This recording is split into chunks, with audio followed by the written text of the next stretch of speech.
This is the Bycco electric bike 24-inch.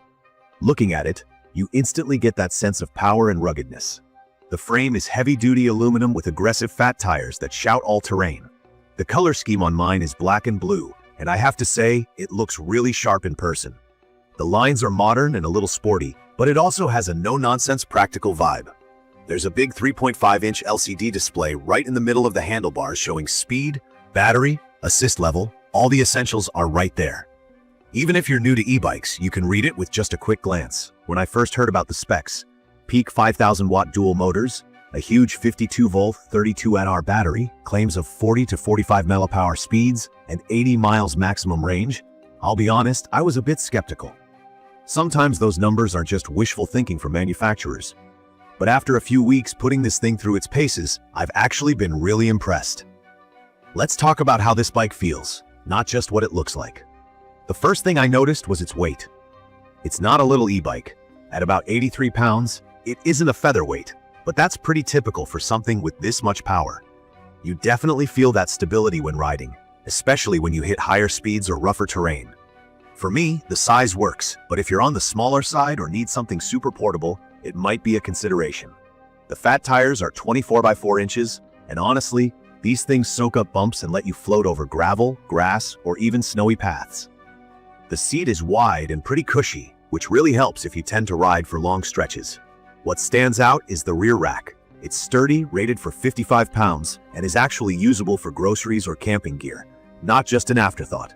From my experience, this is probably the most powerful e-bike I've personally tried, and I ride a lot. With dual 2500 watt peak motors, it has ridiculous acceleration. Even on steep grassy hills with nothing but throttle, it just pulls straight up. No need to worry if you get stuck on a super steep hill. The bike comes set up as a Class 3 out of the box, which basically means it can go up to 28 mph on pedal assist. But you can unlock the speed limiter on the display menu if you want those 40+/h speeds.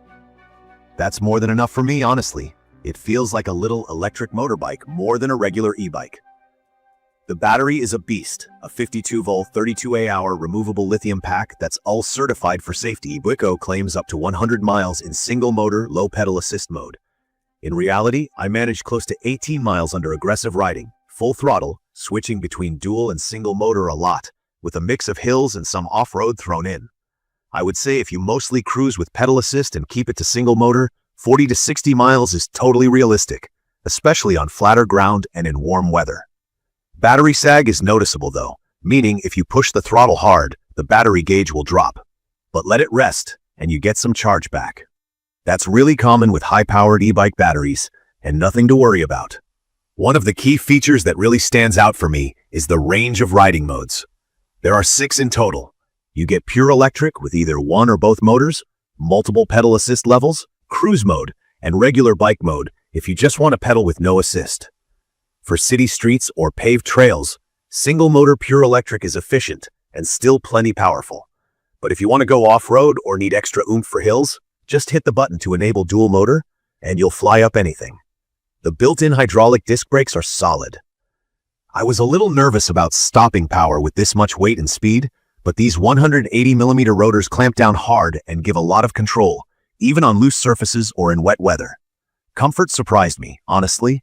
I thought with all that power, suspension would be an afterthought, but the front fork has an 80mm travel and a lockout feature, which does a decent job smoothing out bumps. You can tell it's on the budget side. Don't expect premium mountain bike suspension, but combined with the wide saddle and cushiony tires, long rides don't leave me sore. You do feel a bit of road buzz on rougher surfaces, especially since there's no rear suspension. But for what you get at this price, I'm happy with it. One thing I'd recommend looking at is your intended terrain and how much assembly you're comfortable with. The bike arrives 90% put together, but you will need to install the front wheel, pedals, and fenders. Bycco packs the right tools and their instructions are pretty clear. If you've put together basic IKEA stuff, you'll be able to handle it. Just be sure to keep the box in case you need to return it.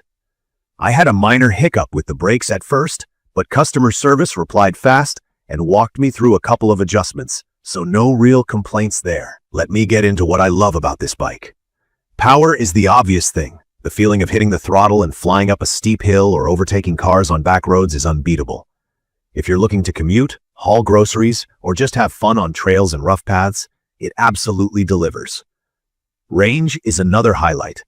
Even though I tend to go hard on the throttle for most of my rides, I rarely hit battery anxiety, knowing I can swap between dual and single motor to stretch the charge.